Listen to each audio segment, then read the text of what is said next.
مفتی مستقیم احمد صاحب حضرت گرامی، میرے لیے بھی بڑی مشکلات ہے، کیونکہ وقت کے دامن میں جگہ تھوڑی تنگ ہے، شعراء حضرات کی فہرست بھی ہے اور ہمیں اپنے مقررہ وقت پر پروگرام کو مکمل بھی کرنا ہے، تو بہت ساری ذمہ داریاں ہمیں جڑ جاتی ہیں۔ تو میں ایک طفل مکتب کی حیثیت سے آپ کے بیچ حاضر ہوں۔ علماء مفتیان حضرات یہاں پر موجود ہیں، وہ میں سمجھتا ہوں کہ ان کی تقاریر یقینی طور پر ہمارے لیے مشعل راہ ثابت ہوتی آئی ہے اور ہوتی رہے گی انشاءاللہ۔ لیکن مجھے اپنے طے شدہ وقت میں مقررین کو بھی یہاں آواز دینی ہے، اور شعراء حضرات ابھی تک کسی بھی شاعر کے حضور میں نہیں پہنچ پایا، تو مجھ سے بہتر ہمارے مقررین حضرات جانتے ہوں گے اور آپ لوگ سمجھ سکتے ہیں کہ میرے لیے بھی بڑا اس وقت کشمکش کا ماحول ہے۔ فی الحال آئیے میں حکم کی تعمیل کرتے ہوئے عالی جناب مفتی محمد نظام الدین صاحب کے حضور اور پہنچنا چاہتا ہوں۔ ان سے مؤدبانہ درخواست ہے کہ وہ تشریف لائیں اور اپنے افکار عالیہ سے نوازیں۔ میں شعراء حضرات کے حضور بھی مجھے پہنچنا ہے، لیکن مجھے جیسے جیسے حکم ہو رہا ہے میں آگے بڑھ رہا ہوں، کیونکہ ناظم ایک ریموٹ کنٹرول کا کام کیا کرتا ہے، جو کہ کنوینر کے ہاتھ میں ہوتا ہے، جس طرح وہ اسے چلانا چاہتے ہیں اسی طرح آگے بڑھنا پڑتا ہے۔ عالی جناب محمد نظام الدین صاحب سے میری گزارش ہے۔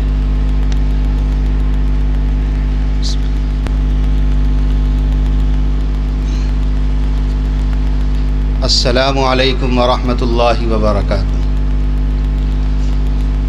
حامدا ومصلیا اما بعد،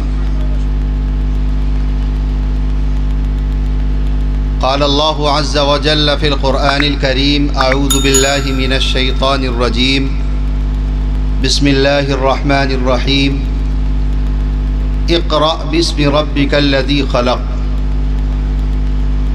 صدق اللہ العظیم۔ اس خوبصورت محفل کے صدر محترم حضرت قاری فضل الرحمن صاحب دامت برکاتہم، دیگر مؤقر قابل صد احترام مہمانان عظام،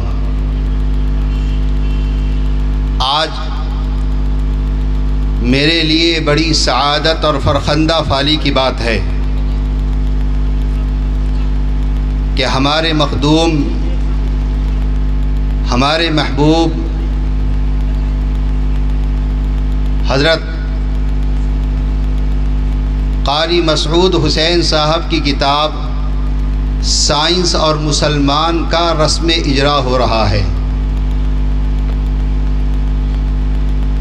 چونکہ حضرت کا وطن اور میرا وطن ایک ہی ہے، اس اعتبار سے میں یہاں کھڑا ہو گیا۔ حقیقت تو یہ ہے کہ جو بات ہمارے بڑے مخدوم حضرت مفتی محمد مستقیم صاحب استاد جامعہ عربیہ خادم الاسلام ہاپوڑ نے کہی ہے، مجھے تو اسی پر المؤید کہہ دینا چاہیے تھا،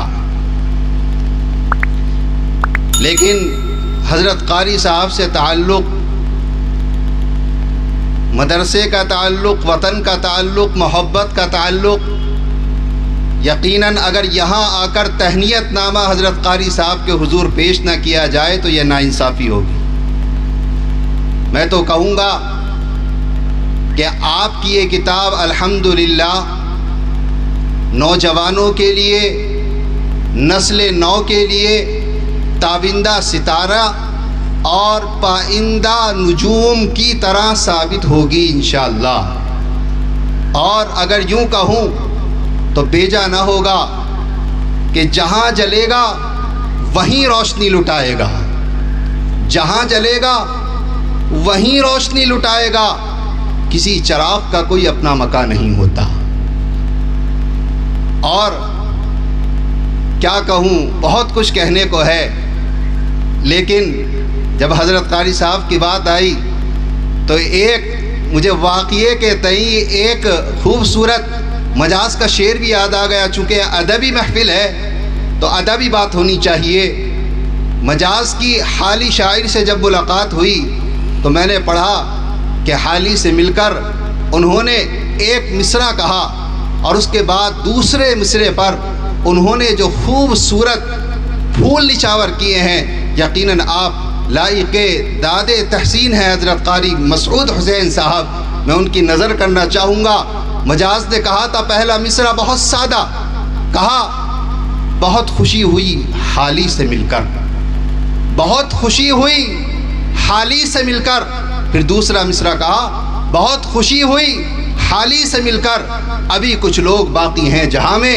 حضرت قاری مسعود صاحب، آپ کی یہ کتاب، آپ کا یہ جہد مسلسل کا ثبوت یقیناً آپ کے لیے ثابت کر رہا ہے کہ آپ جیسی شخصیات ابھی کردار کی حامل موجود ہیں، اور اللہ کا فضل و کرم ہے جو اسلام اور مسلمانوں کے رشتے کو سارے جہاں کے سامنے پیش کر رہی ہیں. آپ کی یہ کتاب ظاہر ہے سائنس اور مسلمان. میں ایک بات کہوں گا اور اپنی جگہ لوں گا چونکہ مجھے بھی وقت کا خیال ہے. سائنس کا مسلمان اور اسلام سے رشتہ بنیادی طور پر اولی روز سے ہے. ہم سب کے آقا، ہم سب کے مولا، تاجدار بطحہ حضرت محمد مصطفیٰ صلی اللہ علیہ وسلم پر سب سے پہلی وحی کا جو نزول ہوا، رب کا کلام جو سب سے پہلے آپ پر آیا وہ ہے اقرا. میں نے پڑھا وسعت ذہنی کے ساتھ، مثبت سوچ کے ساتھ کہ اقرا کا مفہوم ایک وسیع اراضی کو طے کرتا ہے. اللہ نے فرمایا پڑھو اے نبی پڑھو.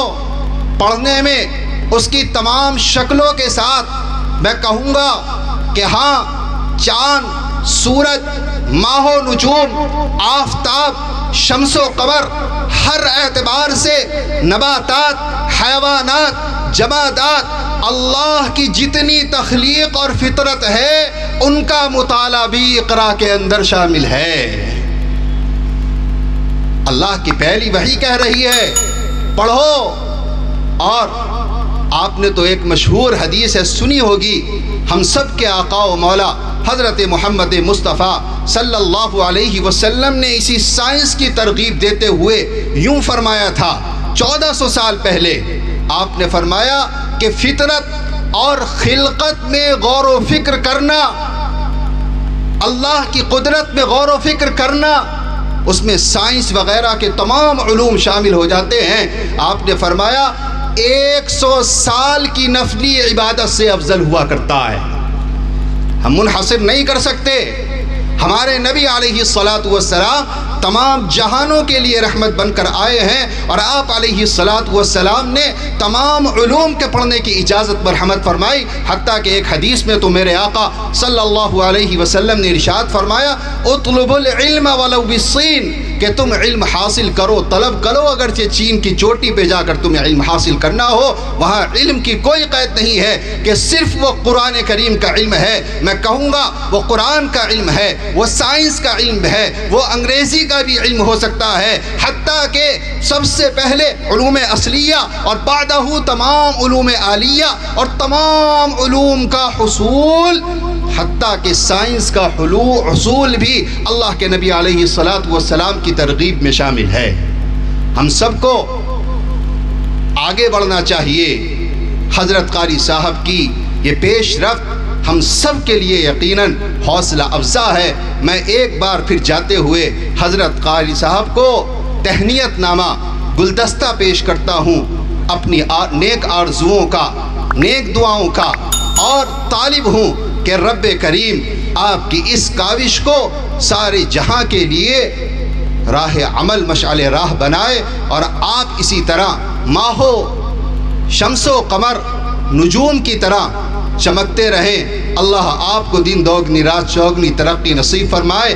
میں بس انہی الفاظ پر وقت کا خیال رکھتے ہوئے اپنی بات کو ختم کرتا ہوں. وآخر دعوانا ان الحمدللہ.